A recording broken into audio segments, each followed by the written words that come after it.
Boa noite! Oi, oi! Oi, família amada! Boa noite, sejam bem-vindos. Boa noite, boa noite, boa noite. Alegria, mais uma quarta junto com vocês. Embora não fisicamente, mas energeticamente. Unidos pela mesma frequência, né? Frequência do amor, da gratidão, da expansão da consciência. Todos unidos por uma mesma egrégora de luz e de paz. Boa noite, Cris. Boa noite, galera. Boa noite a todos. Deixa eu ver um lugar para eu controlar o horário aqui.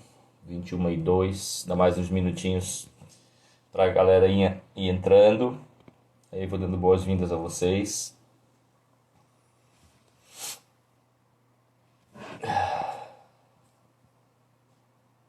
Boa noite, boa noite, boa noite, família. Presente.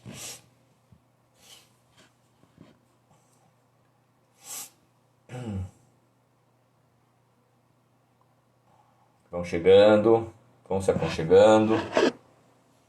Tomando meu cafezinho aqui. Minha aguinha.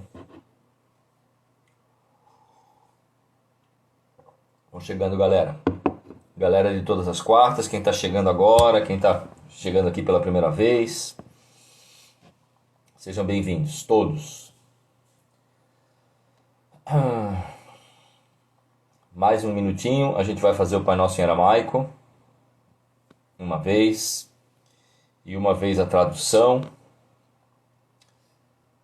E aí iniciamos a nossa conversa de hoje. Saudades também, galera. Saudades de vocês. Louco que cheguem esses eventos presenciais, né? Pra gente matar a saudade de todo mundo. Esse final de semana eu estive em Porto Alegre. E grupo reduzido, né? Porque ainda não dá pra fazer coisas para grandes grupos, mas como é bom, né? Já matei aquela saudade assim de fazer esse tipo de trabalho com gente, olhando no olho, né? Abraçando. Nada melhor do que isso, né, gente? Mas vamos que vamos, tá acabando aí esse momento. E logo logo a gente vai estar aí podendo se abraçar a todos, reunir a família.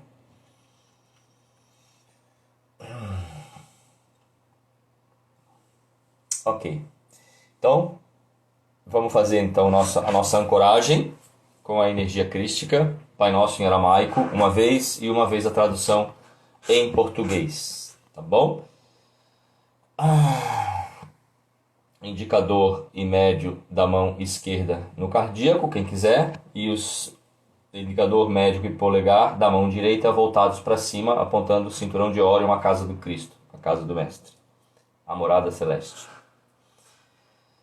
Quem não quiser, não se sentir confortável ou preferir ficar em outra posição, fique à vontade. O que importa sempre não é a posição e sim a intenção que tem por trás dela. Abvund Bashmai, Netkad Shimach, Tei Malkutar, Nevoet Subiana Raikana, do Bashmaya Akbar, Havlan Larmatsum Kanan Yomana, Washboklan Hauben Warktahen, Raikana da Fanan Shuahan Hayuben, Wella Tarlan Lenissuna, Ela Patsamen Besha, Metou de la Re Malkuta, Wahayla Wateshburkta, Lahalan Naumin. Amém.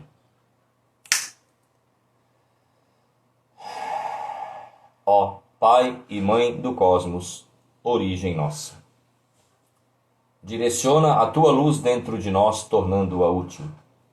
Cria o teu reino de unidade agora. Que somente o teu desejo possa atuar dentro e junto do nosso desejo, assim como em todas as zonas de luz, em todas as suas formas. Provê, para cada dia, tudo o que assimilamos em pão e entendimento. Desfaz os laços dos enganos que nos prendem, assim como nós liberamos as amarras com que aprisionamos os enganos dos nossos irmãos. Libera-nos das ilusões que a superfície e a aparência das coisas do mundo nos detêm. De ti nasce toda a vontade reinante, a canção que se renova de idade em idade e a tudo embeleza. Possam a tua verdade, poder e canção ser o solo fecundo, de onde cresçam todas as nossas ações. Assim seja.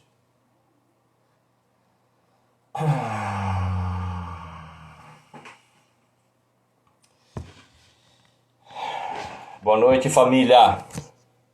Boa noite, família cósmica. Família da transição planetária, guerreiros do Cristo, guerreiros da luz, todas essas denominações aí, né, que nos fazem referência. Hoje eu estou num cenário diferente, né? Às vezes eu estou no cenário da Guarda do Embaú, aquele coloridão, com o pano indiano lá atrás, com o pano peruano, aliás. E às vezes eu estou lá no cenário Indaial, né? No escritório da Jaque, com aquele fundo tijolinho. E hoje eu estou no cenário casa da minha irmã. Hoje eu estou na casa da minha irmã, Consuelo, do meu cunhado, Adri, amados. Estava aqui pelas bandas deles e vim aqui porque o Wi-Fi é bom e não daria tempo de voltar para casa. Amados, vamos falar hoje sobre um tema bem polêmico, né? Bem controverso, que talvez nós aqui que transitamos por essas conversas de transição planetária, de expansão de consciência, já conseguimos entender algumas coisas a respeito disso. Talvez para as pessoas, Filipão, Carol, família amada, tive lá essa família amada de Porto Alegre, gente, que saudade que eu tava de vocês, irmão. Franciscão. Então nós que transitamos por esse caminho. Fala, Cleston, galera, bem-vindos, todos bem-vindos, amados. Todos nós que transitamos por esse caminhar, né? Essa caminhada, essa longa caminhada até o encontro do divino em nós mesmos, até o eu perfeito, o eu maior, o high self, o divino, a minha divina presença, enfim. Cada um vai dar um nome diferente para isso, que significa a mesma coisa, né? É nós em contato com a nossa porção mais divina, a nossa porção maior.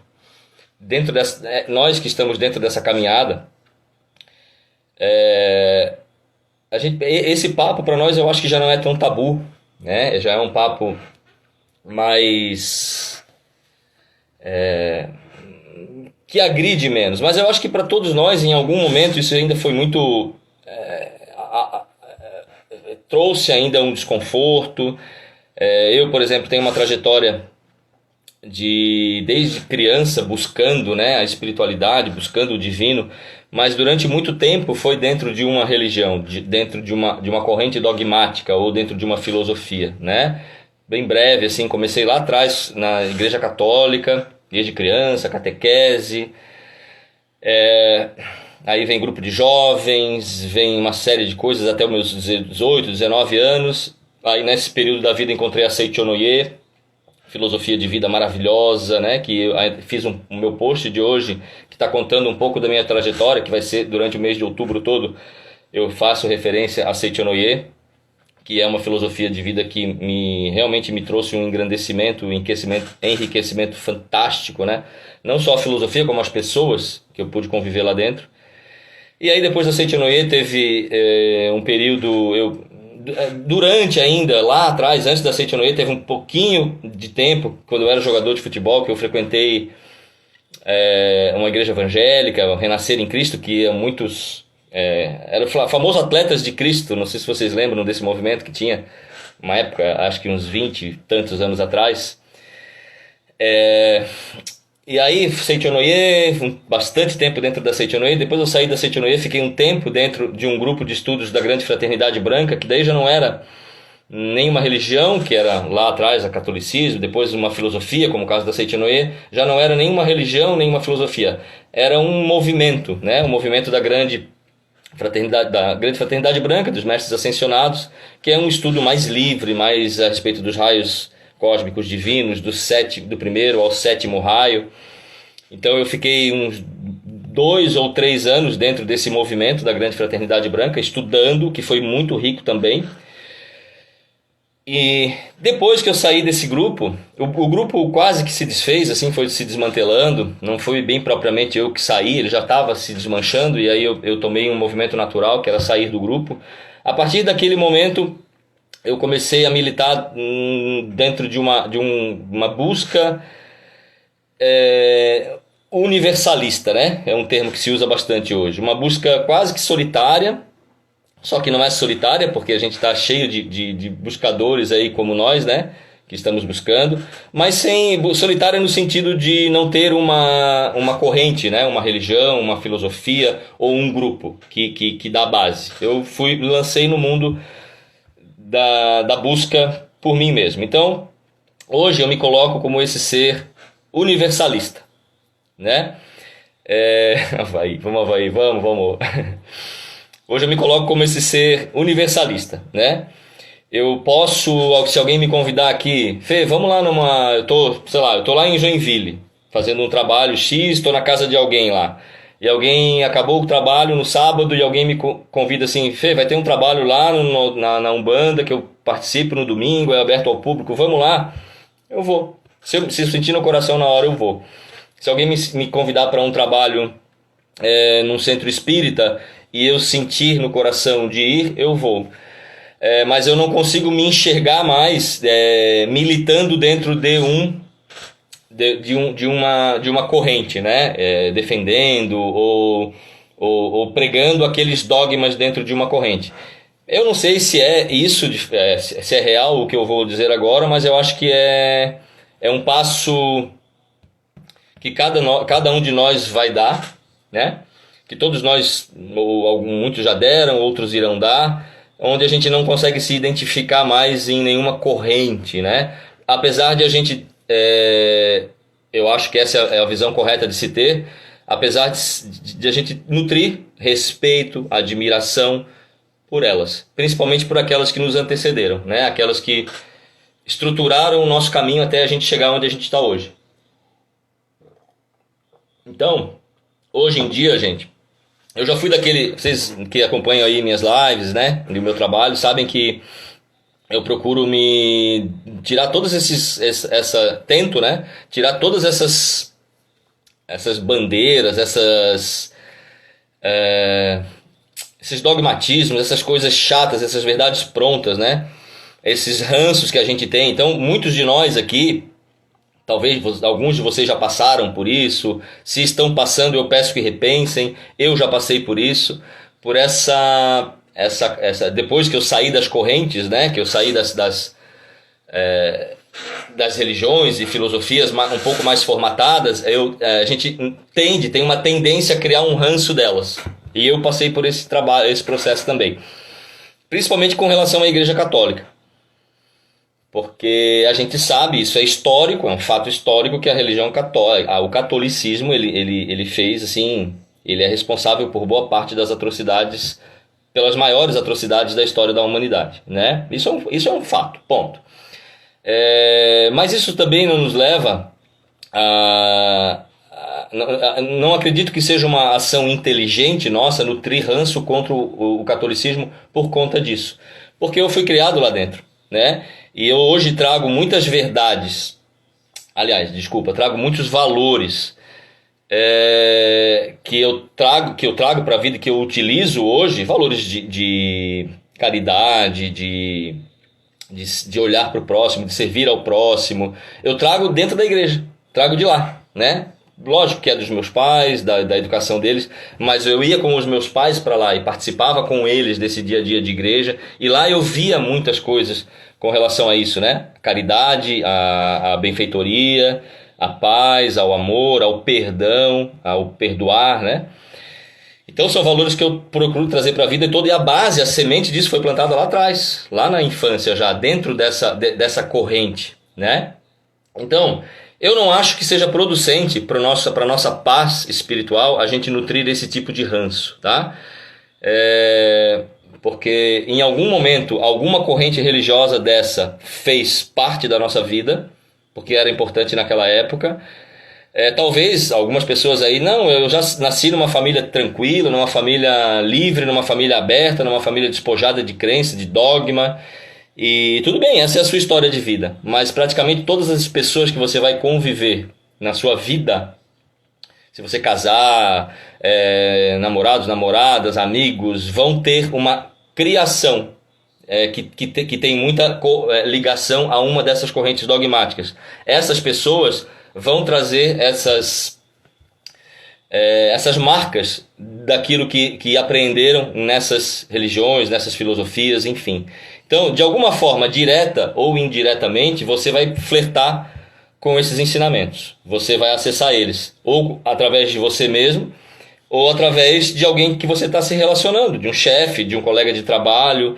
Então, de repente, você é uma pessoa que nasceu dentro de uma família muito livre, sem dogma nenhum, que uma pessoa criada já dentro desse conceito universalista. Que vamos combinar que se existe talvez 1% da população mundial ou 0 ponto alguma coisa, né? Mas digamos que alguém aqui já faça parte desse grupo minúsculo de pessoas. Lá no teu trabalho vai ter alguém que é de uma raiz evangélica, vai ter alguém que é da igreja católica, que é um pouco mais acirrado, vai ter um espírita, talvez você vá namorar com alguém, talvez você vai conviver necessariamente com alguém que está dentro desses dogmas e vivendo a partir desses ensinamentos.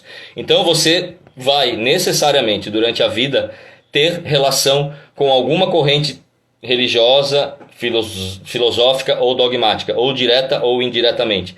Então eu acho que respeitá-los é um sinal no mínimo de inteligência, né? Inteligência emocional. Eu falei numa outra live outro dia na diferença de níveis de inteligência, né? A gente falou lá da inteligência, do coeficiente de inteligência, que é o QI, né? Que é o raciocínio lógico, abstrato, que é a intelectualidade. Aí, um passo além disso, nós temos a inteligência emocional, que é a capacidade de lidar com as nossas próprias emoções e na relação com os outros, as emoções que nos suscitam e que a gente suscita neles e como lidar com isso, inteligência emocional. E já tem uma nova inteligência, que é a inteligência espiritual, né? Que hoje já nos Estados Unidos está muito forte e está chegando no Brasil. Então, inteligência emocional, um dos preceitos da inteligência emocional é isso, é a gente olhar para esse oceano de diferentes crenças, dogmas, filosofias e formas de enxergar a vida. Não necessariamente a gente vai ter que concordar com elas, mas a gente respeitá-las todas e principalmente respeitar as pessoas que fazem parte dessas correntes, desses dogmas, eu acho que é fundamental. Eu acho que se a gente não tem isso ainda, a gente está pecando num dos aspectos, num dos pilares fundamentais da inteligência espiritual. Então a gente não pode ainda se julgar inteligente espiritualmente, se a gente ainda está apontando o dedo para um evangélico, se a gente ainda está apontando o dedo para um umbandista, para um católico. Então, mas eu acredito que isso são fases que a gente passa, a gente chega nesse ponto, às vezes, de uma liberdade, né, espiritual, da não necessidade de dogmas ou de líderes, e a gente cai num erro de julgar, de achar essas pessoas que estão dentro de uma dessas religiões ou filosofias menores, ou menos expandidas ou inferiores a nós, o que não constitui uma verdade. Não, em hipótese alguma. Significa apenas que aquela pessoa está num estágio da vida em que aquela religião, aquele dogma, aquela filosofia faz total sentido para ela, preenche ela espiritualmente e faz o papel de religar ela com Deus. Que talvez ela não faça isso sozinha, mas algum dia ela vai fazer. É só isso, né? É a mesma coisa a gente leva isso para o futebol. Eu gosto muito de usar a analogia do futebol porque eu trabalhei muito tempo com isso. Então para mim é fácil usar essas analogias com o futebol, né? Tem gente que olha para alguém que curte futebol assim, diz assim, nossa, né? O cara ainda tá numa coisa dessa de 3D, de futebol, de ópio do povo, de distração, distração da espiritualidade. Gente, talvez para essa pessoa o futebol não signifique nada, ele não diga nada, mas para uma outra pessoa o futebol vai ter uma raiz e uma simbologia e uma representação na vida dessa pessoa muito mais forte do que apenas uma distração. Pode ser, só que a gente não olha para as coisas com esse olhar mais profundo, né? Às vezes essa pessoa, por exemplo, fala, Vitão, meu irmão, bem-vindo. Gratidão por estar aí, irmão. Às vezes essa pessoa, por exemplo, é um rapazinho lá com 3, 4, 5 anos, o pai começou a levar para o campo. Flamengo. Começou a levar para o Maracanã, ver os jogos do Flamengo. E ele criou aquele laço com o pai, porque o futebol, para quem gosta e quem vive dentro do futebol, sabe que o futebol é uma coisa que cria, o esporte em si é isso, ele cria laços fortes, né? O futebol, a dança, a arte. E de repente, lá com 15 anos, esse menino perdeu o pai. Aí ele continua gostando de futebol, porque ele aprendeu com o pai lá na infância. E lá com os 30 anos ele está num grupo desses de espiritualidade que vem com essas ideias, com essas coisas absurdas, né? Essas falsas verdades que se criam dentro desses movimentos às vezes. E aí vão dizer para ele assim, não, tu tem que parar com isso, porque isso aí está te distraindo, isso aí está te tirando do foco da espiritualidade. Eu já ouvi gente falar isso, gente. Então estou inventando uma história aqui. Já vi gente se pegar nisso, né? Se bater nisso. Não, você tem que sair. E aí, o pior é que quando essa pessoa, esse cara, ele não está ancorado na verdade dele, ele não está consciente do caminho dele, ele vai e sai. Só que o futebol, para esse cara, não era uma distração, não era uma simples ferramenta de divertimento, não era um entretenimento. O futebol era uma baita de uma liga, de um ponto de conexão com o pai dele, com a energia que ele trocava com o pai dele quando ele ia no campo, quando ele ia no estádio, quando ele era criança. Só que ele esquece isso, ele não faz o link de uma coisa com outra. E aí quando aquele grupo de pessoas, na tentativa, lógico, de querer ajudar, de querer acelerar o caminho do outro, a tentativa é válida, mas o ato é completamente fora de propósito. Obrigado, mana. O ato é totalmente fora de propósito. Então, aquelas pessoas, na tentativa de ajudar esse amigo do grupo, eles afastam ele de algo que ele não poderia ser afastado, que é a conexão que ele tem. Então, gente, muito cuidado, muita atenção, respira 3 vezes antes de falar qualquer coisa para alguém nesse sentido, né? Que isso é ruim. Isso é ruim na visão de quem? Seja lá o que for. Agora eu não estou só no futebol, eu tô no amplo, tá? No geral. Para de ir no barzinho toda semana com as tuas amigas, isso é ruim. É ruim na visão de quem? Para de jogar truco com a tua turma da faculdade uma vez por semana, você não está vendo que tu está se enterrando nisso? É ruim na visão de quem? Né? A gente sempre sabe o que é bom e ruim para os outros, e às vezes a gente não sabe o que é bom e ruim para nós mesmos. Né? E aí a gente fica tentando ajudar, arrumar o caminho do outro, melhorar, sedimentar o caminho do outro, e o nosso está cheio de buraco, o nosso está cheio de armadilha. Então, menos, né? Menos. A gente tem que... O Vitor fala muito isso nas lives dele, né? Olha para o teu processo. Nós temos que olhar para o nosso processo. Muito mais para o nosso processo do que para o processo do outro. E lógico que quando a gente puder interagir e puder dar uma opinião, isso é diferente, gente. Isso é diferente. Não estou falando que a gente não pode e não deve, porque nós somos seres relacionais, né? Então eu e o Vitão estamos conversando assim sobre qualquer assunto. Aí eu falo assim, pô, Vitão, aí ele me traz uma questão da vida dele. Se ele traz ali é porque ele está se abrindo comigo e talvez espera de mim uma contribuição.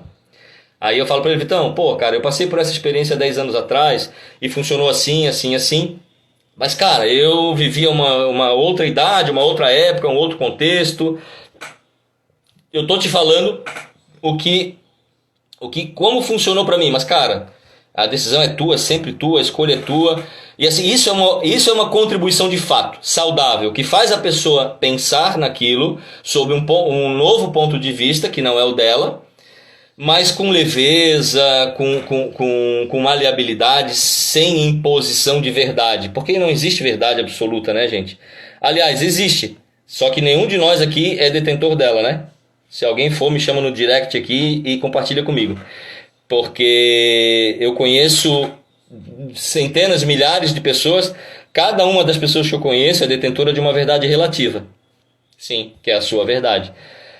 A verdade absoluta, nenhum de nós conhece. Nenhum de nós aqui, vivendo aqui nesse sistema Terra, tem acesso a ela ainda, né? E tem gente que às vezes se coloca em grupo, ou em live, ou em qualquer trabalho espiritual, principalmente, como o detentor da verdade absoluta. Principalmente dentro de correntes muito dogmáticas, né? Mas, de novo, isso não tira o mérito e a importância que elas têm na vida de muitas pessoas. Hoje tiveram muito na minha. E hoje eu tenho pais que são católicos, que frequentam a igreja, e hoje eu tenho um respeito que eu não tinha antes a respeito disso, porque hoje eu tenho esse entendimento. Mas hoje a gente vai, agora já engrenando aqui, a gente vai falar um pouco sobre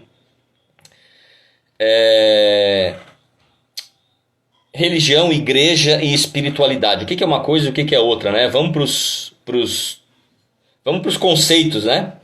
Bom, religião, acho que todo mundo aqui sabe, né? Religião é um termo latim que significa religação, né? Religare. É religar o homem a Deus. Religar o homem à sua natureza divina. Então, religião não é necessariamente um dogma. Religião é tudo o que te conecta com essa porção divina de ti mesmo, ou esse Deus absoluto, e a gente pode chamar aqui de Deus maior, de Deus do Altíssimo, Yod-Hei, Vod-Hei, Melquisedeque, Yahvé, e por aí vai, né? Qualquer coisa que ligue, que faça essa conexão com essa energia que está em você e que está no todo, ela fez o papel de uma religião. Por quê? Porque ela está cumprindo à risca o que se propõe o termo religião, que é religar. Religar o homem à sua natureza divina, né? Então, religião é isso. Tá? Então, religião, quando a gente para olhar, lógico, a gente pensa em religião, a gente vai pensar nesses nomes conhecidos que vêm à mente, né? Catolicismo, budismo, espiritismo, shintoísmo, umbanda, candomblé, enfim, a gente vai trazer um monte de... a Pri obrigado, Pri, por essa contribuição aí. Yoga também vem do religare e não tem nada a ver com religião. Ponto, é isso. Religião é tudo aquilo que te religa. O yoga, nesse sentido, é uma religião, porque ele te religa, ele te reconecta ao divino. Mas não é, quando a gente pensa em religião, o yoga não é uma coisa que vem à nossa mente, né? O yoga, se alguém falar isso numa roda, não, yoga é uma religião. Não é uma religião. Não é uma religião, mas no sentido, conceito da palavra religião, de reconectar, de religar, é uma religião, porque ela está cumprindo esse papel. Ela tá reconectando o ser à sua origem divina, né? Vamos falar de igreja um pouquinho, tá? Então, religião é isso. Religião é um termo muito mais amplo, então, do que a gente pode imaginar. É tudo aquilo que te religa, é tudo aquilo que te reconecta. O que é, então, igreja? Eu já falei isso em live, acho que na última live que eu fiz com o Vitor, a gente falou sobre isso. Igreja, o termo igreja, ele vem dos primórdios do cristianismo. O que começou a acontecer depois da morte, da ascensão de Cristo? O cristianismo, né, os seguidores de Cristo começaram a se espalhar através dos 12 apóstolos, não dos 12, né, mas dos 72, eram 12 que eram 72, na verdade, isso é um papo mais para uma live mais prolongada. E que não eram também 72, porque já eram... Então, os apóstolos eram os 12, os discípulos eram 72, e os adeptos do cristianismo já eram centenas, ou milhares, quando Cristo foi, né? Quando Cristo ascendeu. Quando Cristo ascendeu, então, essas pessoas, esses apóstolos, discípulos, adeptos, começaram a se espalhar e a divulgar o cristianismo, que não tinha nada de corrente religiosa, filosófica sim, lógico, mas não era uma corrente religiosa no sentido dogmático da palavra religião. Não era uma instituição, era uma ideia. O cristianismo nada mais era do que uma ideia, um conceito. Um conceito de quê? de amor, de paz, de gratidão, de perdão, de caridade, de humildade, de poder. Essa era a mensagem do Cristo, né? Então, o cristianismo nos seus primórdios não era um dogma, uma religião como a gente conhece religião, e não era uma igreja, era uma ideia, era um conceito. Esse conceito, através de todos esses divulgadores das ideias de Cristo, começaram a se espalhar. E eles se espalharam por todo o Oriente Médio, pelo que hoje a gente conhece como Israel, Egito, Palestina, Turquia, Iraque, Irã, toda essa região do Oriente Médio foi inundada por divulgadores do cristianismo, né? Esses divulgadores, eles se fixavam num ponto, numa cidade, num lugarejo, numa vila, numa praia, e começavam ali a pregar o cristianismo. Começavam a falar sobre o que o Cristo queria de fato difundir. Essas ideias do amor, da alegria, da paz, da abundância, do perdão, da humildade, né? Enfim, da caridade. E ali eles começavam a ganhar adeptos. Então, esses milhares de adeptos se fixavam em milhares de lugares, e ali cada um deles angariava outros adeptos. E ia se formando um grupo de estudo, um grupo de difusão do pensamento crístico, da consciência crística, da energia crística.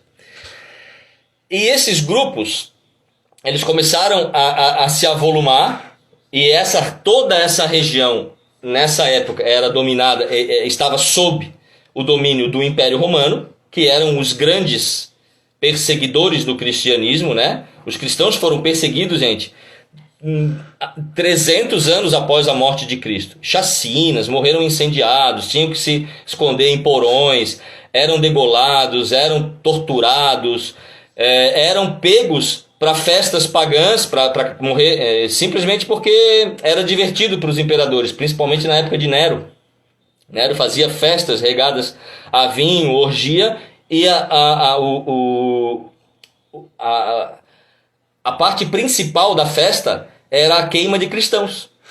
Isso existia, né? Ele colocava lá, ele colocava os senadores do Império Romano, os convidados, as suas mulheres, os seus comparsas, em poltronas muito bem confortáveis, tomando um vinho. E agora o próximo quadro do espetáculo é a queima de cristãos. Então cristãos eram pegos na rua. Ah, você é cristão, a gente sabe que você é cristão, vem pra cá que hoje vai ter festa e você vai morrer queimado. Então, isso durou 300 anos após, um pouco mais e um pouco menos, dependendo do imperador que estava no comando na época, mas a perseguição aos cristãos nunca acabou, até que chegou Constantino, né? Constantino, em 306, se eu não me engano, depois de Cristo, ele numa batalha, né? Isso é a história que se conta, né, gente? Como eu sempre tive bastante dificuldade em acreditar na história que é contada, eu prefiro ir um pouco mais a fundo. Comidos por leões também. Obrigado, Valma. Isso também acontecia bastante. Das mais diversas atrocidades eram cometidas contra os cristãos, né? Então, evoluímos bastante, né, Jorge? Um pouco mais, um pouco menos, mas o extermínio e a perseguição aos cristãos, ele sempre aconteceu. Até 300 anos, até a chegada de Constantino no poder. Aí a história oficial é que Constantino estava prestes a entrar numa batalha que já era praticamente perdida, e ele visualiza no céu uma cruz e as iniciais do nome de Cristo em grego, né? E aí naquele momento ele pinta as iniciais de Cristo nos escudos dos soldados, que eram uma absoluta minoria, e ganham a batalha contra todas as evidências. Bom, eu desconfio bastante dessa versão. O que eu acredito de fato, gente, é que nessa época, mas isso é meu, tá? A gente não vai encontrar isso em internet, em livro, porque a história não, essa não é a história oficial, né? Assim como muitas não são e são pura bobagem que se põe aí, né? O meu sentimento com relação a isso, e por conhecer um pouco dessa trajetória de perseguição e de política conectada com a igreja, a minha versão da história é: Constantino viu que essas igrejas elas se pulverizaram de forma tal, né? E a gente sabe que as crenças das pessoas elas são muito importantes para os sistemas dominantes, aquilo que as pessoas acreditam. E aquele politeísmo do Império Romano estava perdendo muito e muito espaço para o cristianismo, né? Para a ideia de um Deus apenas, de um pai, mãe apenas, né? Que depois também se mudou para só pai, nunca foi só pai, sempre foi pai e mãe dentro do ensinamento de Cristo. Sempre foi pai e mãe, sempre foi positivo, negativo, feminino, masculino, sempre foi as duas polaridades. Cristo sempre falou das duas polaridades. Então, voltando lá para a minha versão da história, né, é que Constantino viu que precisava trazer para o domínio do Império Romano essa crença que estava se espalhando demais e estava perdendo o controle. Porque imagina milhares de adeptos vezes milhares de pessoas que se espalhavam, né? Mais e mais pessoas deixando de acreditar no Deus Sol, no Deus Trovão, no Deus Relâmpago, para acreditar no Deus único, no Deus Pai e Mãe, né? No monoteísmo. O Império Romano se viu ameaçado perante essa nova crença coletiva que se instalava no Império, né? Que era vasto, e eles não tinham como controlar o vasto Império Romano, que em território era muito grande, se eles não tivessem o controle da fé do povo, porque é pela fé que se controla, gente.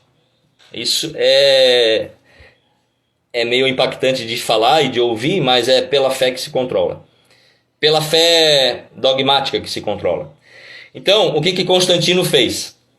Ele chamou esses líderes desses grupos de estudo, desses adeptos,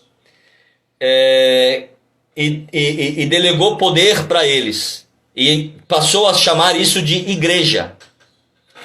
A igreja do Fernando, a igreja da Jana, a igreja da Carmen, a igreja da Laís. Então, nós éramos os líderes das igrejas. Então, igreja eram esses grupos de pessoas, de estudiosos do cristianismo. Aí, Constantino falou assim, a partir de agora, vocês não apenas não vão ser perseguidos, mortos, crucificados, queimados, comidos por leões, como vocês passam a ser a religião oficial do Império Romano. O Império Romano adota essa fé como a fé oficial do reino do Império. Porém, é necessário que haja um controle central, um domínio central. E aí surgiu o Vaticano, e aí surgiu a figura do Papa, que não era um religioso, era um político, que controlava todos os grupos de cristãos, todas as igrejas, né?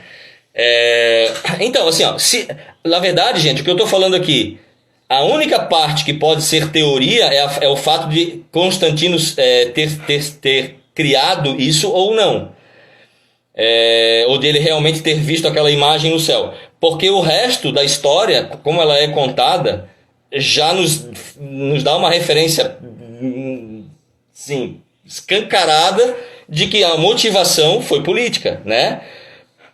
Porque a primeira ação de Constantino foi criar uma igreja central, um núcleo central, que era regido pela figura do Papa, que era totalmente subordinado ao imperador. Então, a organização política e religiosa da época, como é que ficou? Antes os cristãos eram soltos, né? Era uma coisa solta. Agora não, mas eles eram perseguidos e mortos. Então eles tiveram uma proposta de: vocês não vão mais ser perseguidos, mortos, vocês podem exercer a religião de vocês tranquilamente, e além de tudo vocês vão ser adotados, porque agora essa é a religião do império. Porém, vai ter agora uma figura central a quem vocês devem obedecer, que é a figura do Papa.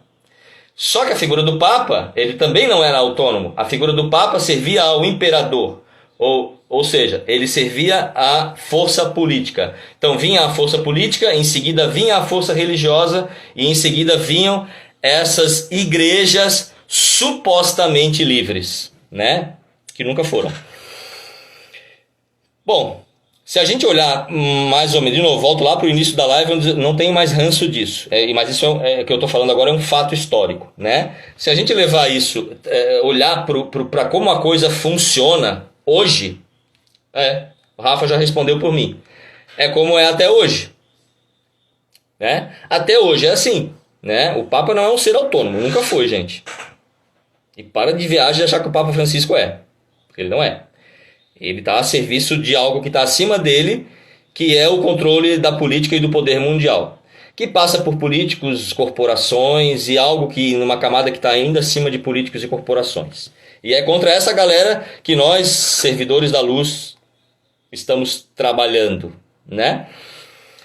Então, de novo, já não tenho mais ranço, tenho uma gratidão pelo tudo que eu pude aprender dentro dessas correntes, porque me ensinaram valores, embora as intenções talvez nunca tivessem sido as melhores possíveis, mas eu tenho a minha gratidão hoje pelo sistema, pelas doutrinas, principalmente pela religião católica, que foi minha origem, foi lá que eu aprendi desde os primeiros passos. Depois a Seichonoye, que eu fiquei tanto tempo, 16 anos, principalmente essas duas correntes, aprendi demais dentro delas.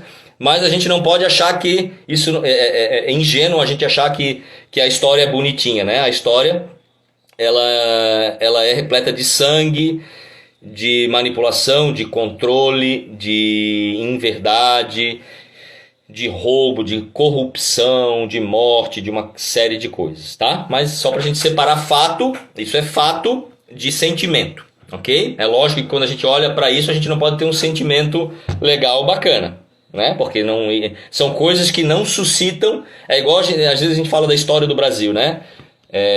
Uma coisa que ficou muito polêmica lá na época do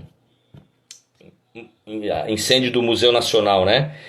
E na verdade aí a gente fez live lá na época tal, e falou umas coisas bem impactantes, né? E a gente entende que na época estava todo mundo muito inflamado com a história, né? Com a queima do museu. Mas na verdade, gente, para o Brasil entrar nesse novo estágio evolutivo que ele entrou, a queima do Museu Nacional foi a coisa mais maravilhosa que poderia acontecer. E talvez aqui alguém ainda ache assim, nossa, o que esse cara está falando, né?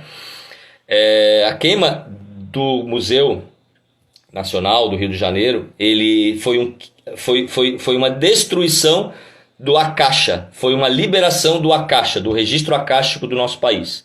Que assim como a história da Igreja Católica e de outras tantas que eu não conheço para falar, a história do Brasil não é bonita, gente. A gente pode ter orgulho do nosso país, a gente pode ter orgulho de sermos brasileiros, isso é uma coisa, mas a história do Brasil não é bonita. A história do Brasil começou com usurpação de terra, com assassinatos, genocídios em massa de índios, né? Não foram os portugueses que descobriram o Brasil, né? O Brasil já tinha sido descoberto há centenas e talvez milhares de anos. Então não é uma história bonita. A gente pode ter orgulho de sermos brasileiros, isso é uma coisa, eu gosto de ser brasileiro, eu gosto de chegar lá fora e dizer assim, eu sou brasileiro, eu amo o meu país. Mas a gente olhar para a história do nosso país e dizer, nossa, que história linda, romântica, não é. Nunca foi. E continua não sendo. Continua não sendo. Então, a queima do Museu Nacional foi uma queima do Akasha do Brasil. Que não por acaso aconteceu exatamente no mesmo dia, 200 anos depois da assinatura da Lei Áurea. Então, para quem acredita que nada nesse mundo, principalmente nesse mundo metafísico, é coincidência, né? Tá aí mais uma informação para a gente registrar e para a gente pensar. Então, voltando lá para o nosso tema falei um pouco de religião, né? Um pouco de o que é igreja, né? Igreja é isso, né? A partir dos primórdios do cristianismo, 300, Constantino, essas igrejas foram instituídas. Igrejas com líderes X, só que serviam a um núcleo central. E aí hoje a gente conhece o que a gente conhece aí de igreja, de religião, de dogmas, né? Enfim. Tomou essa conotação, tá? E espiritualidade? O que é espiritualidade? Espiritualidade é tudo. Mais uma coisa que a gente precisa desconstruir. Sabe aquele papo que a gente fala assim, ó? Fulano de tal tem espiritualidade. Fulano de tal não tem espiritualidade. Gente, não existe não ter espiritualidade. Por quê? Porque todos nós somos espírito. Pelo simples fato de todos nós sermos um espírito, numa caminhada, num rolê, que hoje nós aqui estamos em vestimenta física, daqui a pouco vamos estar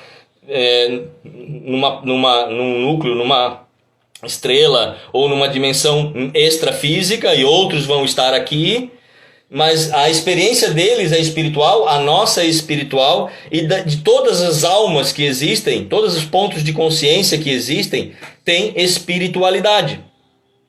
Por quê? Porque somos um espírito em expansão. Vou falar com Fernando e suas fernandices, né? Até se existisse, eu não acredito nisso, eu acredito que a maioria de vocês aqui não acreditam também. Mas até um rolê no inferno é espiritual. Até um rolê no purgatório, se eu acreditasse nisso, nessa ideia fantasiosa de purgatório que colocam, né? Até um rolê no purgatório, no inferno, é espiritual. Por quê? Porque faz parte da caminhada do espírito. Então, aquele papo assim, ó, ir na missa é espiritual, ir na rave não é. Ir numa meditação. Você vai na meditação? Legal, você é espiritualizado, né? Não, eu não sou espiritualizado assim, eu vou lá pro boteco com meus amigos tomar cerveja. Ou o contrário, né? Aquele que está indo para meditação fala assim, você está indo lá no boteco tomar cerveja? Você não tem espiritualidade, né? Eu tenho, eu vou meditar, né? Eu sou o cara. Gente, são experiências diferentes que espíritos vão passar.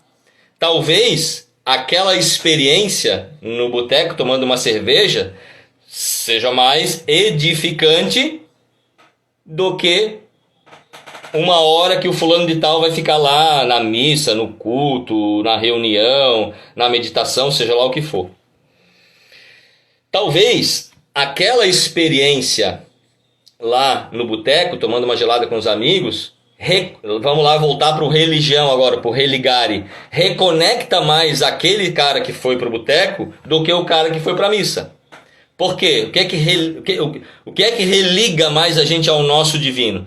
Lá no boteco o cara vai estar dando risada, vai estar cantando, vai estar rindo, vai estar abraçando o amigo, vai estar falando palavras amigáveis, vai estar escutando uma música boa, vai estar ampliando o seu campo, né? O seu campo, sua frequência através da alegria, da amizade, da camaradagem, do poxa, eu tô aqui contigo, cara, tamo junto, ou o amigo tá falando uma coisa lá que ele tá ali doando o melhor dele, e aquilo é a humanidade, é aquilo que é o mais divino dele, ele tá colocando em prática ali.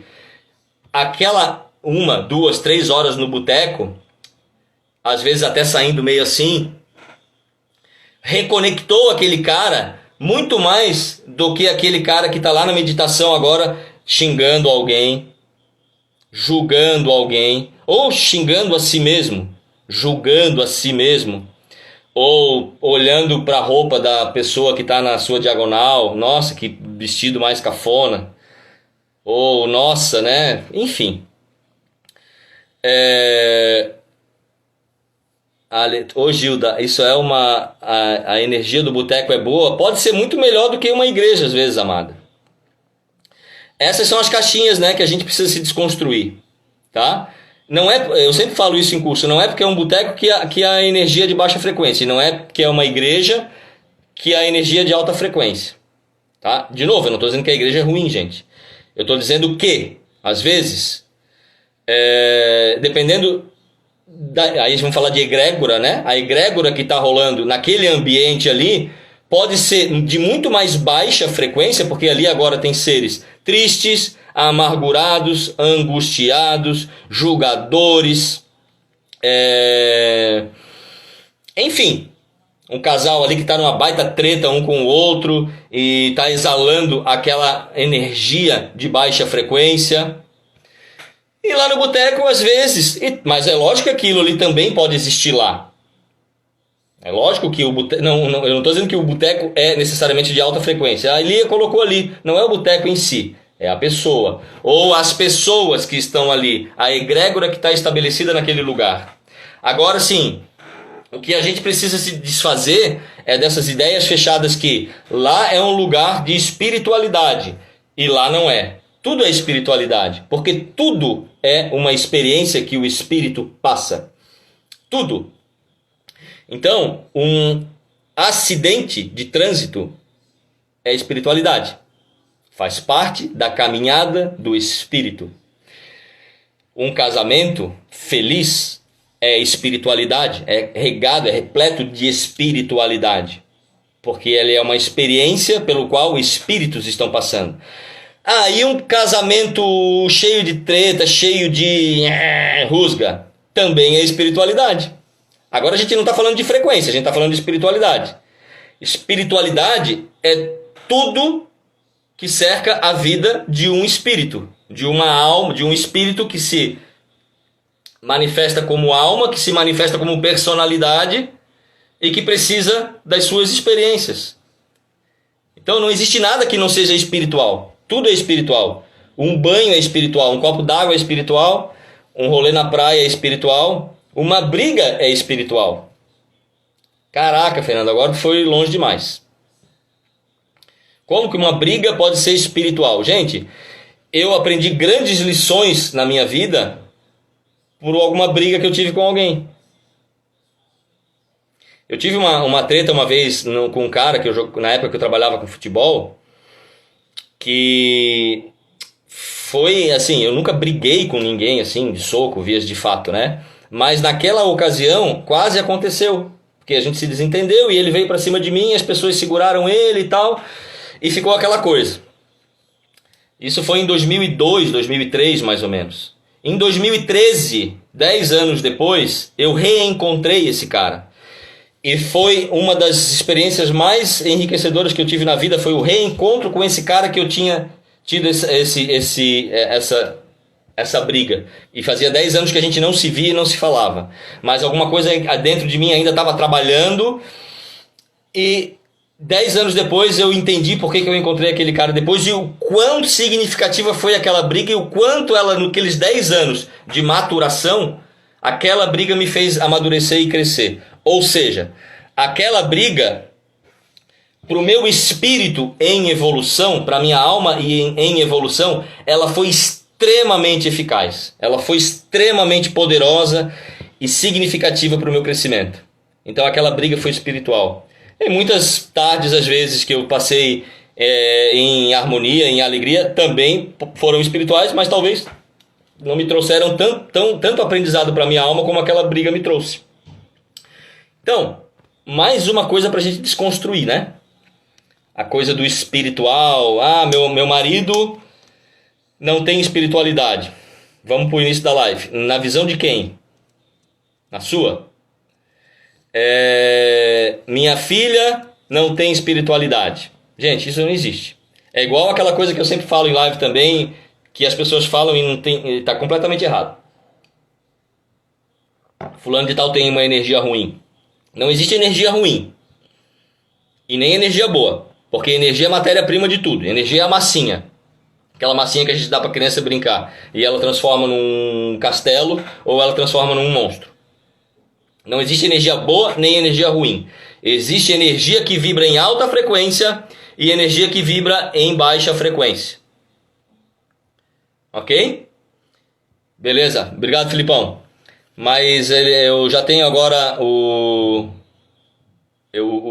Instagram gosta de mim, ele não para mais na 1 hora. Eu posso continuar.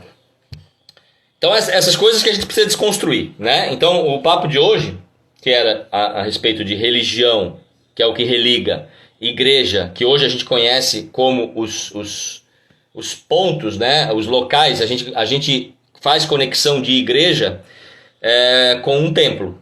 com algo físico, com algo material, de concreto, né? Apesar de, ok, não está errado, mas todas as reuniões que são feitas para se divulgar um pensamento iluminador podem ser chamadas de igreja, tá? Porque... Por que eu sou chique, Lia? Ah, tá, por causa do Instagram. Boa. Todas as reuniões, todos os movimentos que visam expandir o movimento iluminador, o movimento de luz, o movimento de expansão de consciência podem ser chamados de igreja.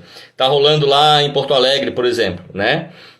Meus brothers lá, o Felipe, a Carol, o Lico, a Cris, né? A Eliane e o Pasquale, né? Eles montaram um grupo lá de estudos. Depois do Consciência de Lira, eles fizeram esse grupo de estudos. Isso pode ser chamado de igreja. Isso é uma igreja. Mas é lógico que a gente nem gosta de chamar assim, porque a gente vai para aquele formato, né? E nós que estamos aqui não gostamos muito de formato. Daí vai dizer, não, eu fico desconfortável com esse termo, Fê. Não quero esse termo igreja para o nosso grupo. Porque ele vai te remeter àquela construção de concreto, fria, gelada, pragmática, programática, né? Aqui é a igreja do Fernando Machado. Boa, Rafa. É uma igreja. Isso aqui é uma igreja. Isso que a gente está fazendo aqui, que a Vani faz todas as manhãs, que o Vitor faz, que todo mundo que faz live aí, é uma igreja. É uma reunião para se difundir um pensamento de elevação de frequência, de expansão de consciência. Nós aqui sim somos uma igreja, né? E religião já é outra coisa, já é tudo que te conecta. Vamos para o barzinho. Religião é tudo aquilo que religa. Então o yoga, como a Pri deu o exemplo, o yoga pode ser uma religião. Todas as igrejas que fazem esse papel de reconectar com Deus, elas estão cumprindo o seu papel. Todas as igrejas que não fazem isso não estão cumprindo o seu papel. Então, se você vai... eu gosto sempre de falar, né, gente? Não é um problema ir para a religião. Eu deixo isso bem claro sempre, né? Se você vai para uma religião, seja para a católica, para o espiritismo, para a igreja protestante, para a evangélica, para a Assembleia de Deus, para a igreja batista, qualquer igreja, e você você tem esse sentimento de estar conectado com o seu eu divino, eu digo para você, pelo amor de Deus, fique aí. Não saia disso. Porque aquela igreja tá legal, tá bacana, ela tá cumprindo o seu propósito com você. Durante algum tempo, a igreja católica fez isso comigo lá atrás, no início da minha caminhada. Depois a Seitonoye fez isso comigo durante um bom tempo. Depois a Fraternidade Branca fez isso comigo um bom tempo. Hoje, eu não sinto mais essa necessidade de estar dentro de uma corrente dogmática para ter esse sentimento de conexão com o meu divino. Eu sinto isso o tempo todo. Mesmo quando eu estou triste. Por quê? Aí vamos para a espiritualidade. Porque estar triste também é uma experiência do espírito. Também é uma passagem que a alma precisa para se reencontrar com o seu espírito, com o espírito uno. Então, esse sentimento de estar conectado com o divino o tempo todo, eu acredito que é um dos grandes passos que a gente pode dar, né? Sem necessariamente ter que participar de uma corrente, um dogma, uma filosofia. Mas se isso está te fazendo o bem nesse momento, gente, se alguém falasse isso para mim, eu saí da Seitonoye em 2011, em 2007, em 2006, Fê, sai daí, cara. A Seitonoye não é, tu não precisa dela para se reconectar com Deus. Tu pode fazer isso por ti mesmo. Aquela pessoa não ia, apesar de ser uma verdade, o que ela estava me falando, o que ela estaria me falando, ela não estaria me ajudando, ela estaria me atrapalhando. Voltamos lá para o início da live. Quando eu dei o exemplo do futebol, lembram? Por quê? Porque naquele momento, 2005, 2006, eu necessitava daquele intermediário entre eu e Deus, que naquela época se chamava Seitonoye. E estava tudo bem. Tá tudo bem, isso não é um problema, isso não me coloca num patamar inferior aos outros. Só me coloca em um estado de consciência. Boa, Ju, aceitar os processos. Isso, aceitar teu processo. Então, naquela época, se alguém me falasse isso e me tirasse a força, não, tu não vai mais para Seichonoye, porque isso aí tá te limitando, isso aí tá te criando dependência, e me colocasse nesse mundo universalista para o qual eu não estava preparado naquela época, aquela pessoa ia atrapalhar grandiosamente o meu caminhar. Então, gente, pelo amor de Deus, nunca, jamais falar para uma pessoa, sai dessa igreja, sai dessa filosofia, você não precisa disso, você pode se conectar por você mesmo. Uma coisa é você falar isso, eu posso falar isso, nós todos temos a condição de nos conectar por nós mesmos, isso é uma verdade, um fato. Outra coisa é eu dizer para o Tarcísio, sai do centro espírita que tu frequenta, porque tu não precisa disso. Aí eu não estou contribuindo com ele, aí eu estou ferrando com o processo dele. E o mais desastroso não é eu falar isso para ele. O mais desastroso é o Tarcísio acreditar em mim e fazer esse movimento de sair de lá. Quando que é a hora certa para o Tarcísio sair de lá? Se é que vai existir essa hora nessa vida? Quando ele sentir, gente. Eu comecei a sentir, eu saí da Seichonoye em 2011. Em 2009 eu comecei a sentir um certo... Não era desconforto, mas era um... Vocês vão entender o que eu estou falando, porque devem ter passado por isso já. Era um... Não sei mais o que eu estou fazendo aqui. Aí eu ia mais um pouco. É igual relacionamento, né? Todo mundo já viveu aquele relacionamento que já acabou, mas que está ali ainda. Eu vou mais um pouco. Mas dentro de ti tu sabe que acabou. Esse relacionamento pode ser com uma pessoa, pode ser com uma igreja, com uma religião, pode ser com uma amizade, né? Então, quando que uma pessoa está pronta para sair de um dogma, de uma religião e dar o seu próximo passo? Quando ela sentir. E às vezes ela vai sentir isso e vai ficar lá dentro ainda um bom tempo, porque ela precisa sedimentar aquele sentimento. Talvez aquele sentimento seja novo ainda, não esteja totalmente maturado dentro dela. E ela precisa maturar isso. O Rafa está falando que sentiu isso com a Umbanda. É o processo que a gente passa. Porque aí quando a gente matura esse sentimento, a gente sai dali com a certeza de ter tomado a decisão correta. Por quê? Se a primeira vez que eu senti que eu não fazia mais parte da Seichonoye, eu tivesse já saído, talvez até hoje eu tivesse no meu mental assim, poxa, será que eu não devia ter ficado lá? Será que eu não me precipitei em sair da Seichonoye? Será que eu não me precipitei? Será que eu não deveria ter ficado mais 1, 2 anos? Não ia voltar a energia, não ia voltar a conexão, não ia voltar o entusiasmo de estar lá dentro? Talvez isso estivesse acontecendo comigo. Mas eu não fiz isso, graças a Deus. Eu fui deixando aquela energia ficar mais e mais forte em mim, de realmente uma energia que me dizia que eu não pertencia mais àquele mundo, apesar de eu amar todas aquelas pessoas, de eu ter uma baita gratidão, um sentimento de gratidão pela filosofia. Eu me sentia mais e mais, a cada dia, a cada palestra que eu ia dar, eu me sentia mais desconectado da filosofia Seichonoye. Eu já estava lendo outras coisas, já estava lendo Fraternidade Branca há bastante tempo. Chegou uma época, gente, que eu era preletor da Seichonoye, eu ia fazer eu ia dar uma palestra e eu falava da Fraternidade Branca a palestra inteira. E não falava dos livros da Seichonoye, que o mestre Masaharu Taniguchi... Então tinha lá o tema, Prosperidade, Verdade da Vida, volume 7, que era o tema da palestra e o livro que eu tinha que me embasar. As palestras eram assim que a gente era norteado para as palestras. Aí eu falava de prosperidade embasado totalmente no ensinamento dos mestres ascensionados. Eu citava Saint Germain, eu citava Kuthumi, eu citava Serapis Bey, eu citava Hilarion. Eu estava tão aceso, tão entusiasmado com aquele ensinamento da Fraternidade Branca, que eu colocava aquilo para as pessoas, mas eu ignorava que aquelas pessoas, ignorava no sentido de ignorância mesmo, naquele caso. E ego, por quê? Porque eu tinha lá 30 pessoas, 40, 50, às vezes 100 pessoas que tinham ido lá para assistir uma palestra da Seichonoye. Eles foram lá para assistir uma palestra da Seichonoye, gente.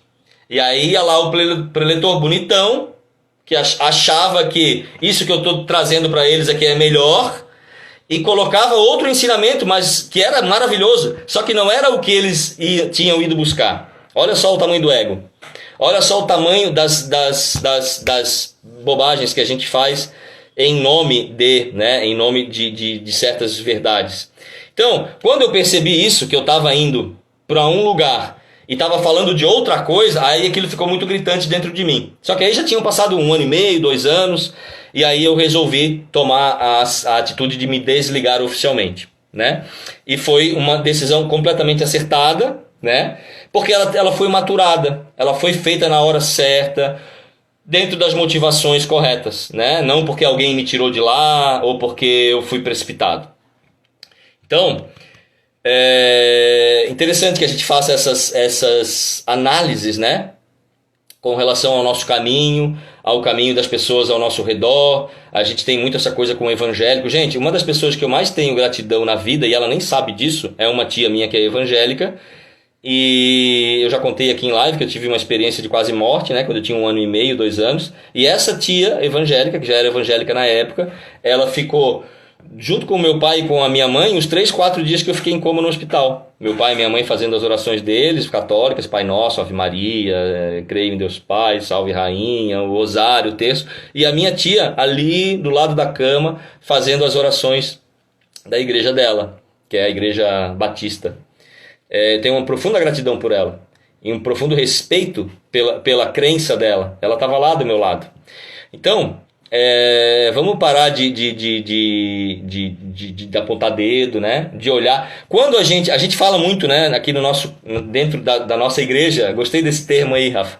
A nossa igreja aqui, a gente fala muito sobre liberdade, sobre não julgamento, sobre não apontar dedo, né? Mas aí a gente olha, às vezes até internamente mesmo, a gente nem verbaliza, mas internamente a gente olha para uma igreja, passa na frente de uma igreja evangélica, por exemplo, que está todo mundo dançando e gritando aleluia em voz alta, vem aquele pensamentinho, né?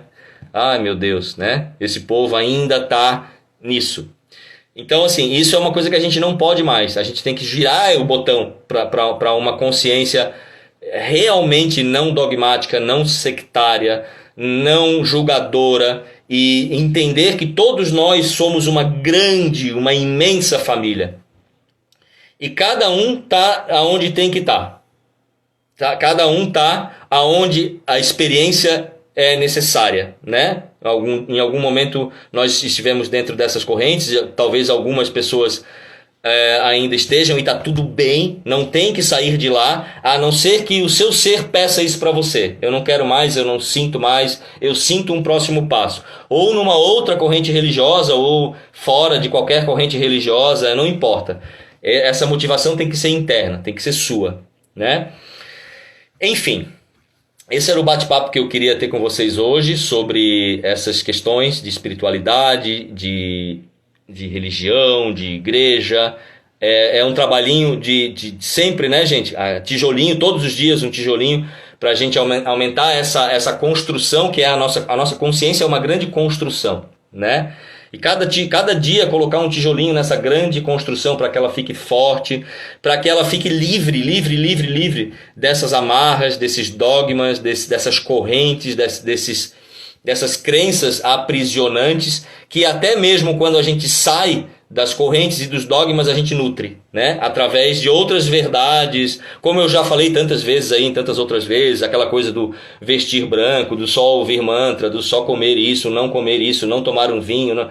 A gente sai de caixinhas, que a gente chama de caixinhas, né? As igrejas, as correntes, aí a gente se torna o pseudo-livre, né? Aquele cara, eu sou livre, eu não tenho mais caixinha nenhuma, mas Deus me livre, eu não tomo mais um vinho, eu não escuto mais essa música mundana, eu só faço namastê e uso branco 24 horas por dia.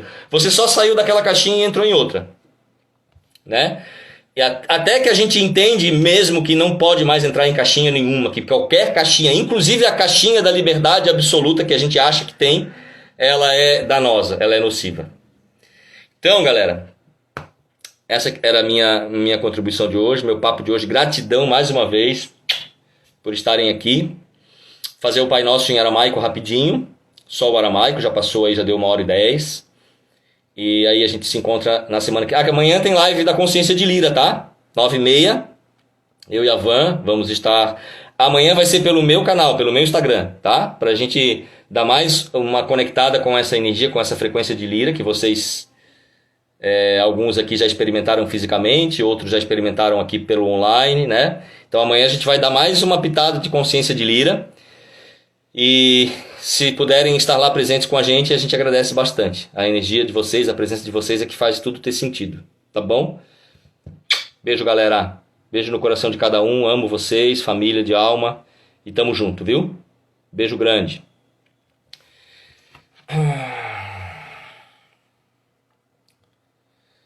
Abvund Bashimaya, Netkad Shimach, Teitei Malkutar, Nevoeit Subiana Raikana, de Bashimaya Achbaach, Havlan Larmat Sunkanan Yomana, Washboklan Hauben Wachtahen, Raikana da Fanan, Shuahan Hayuben, Welha Tarlan Lenisuna, Ela Patsa Mimbesha, Metou de la Re Malkuta, Wahala Wateshbukta, Lahalanaumin. Amém. Gratidão, família. Beijo no coração. Vamos que vamos, tamo junto. Amo vocês.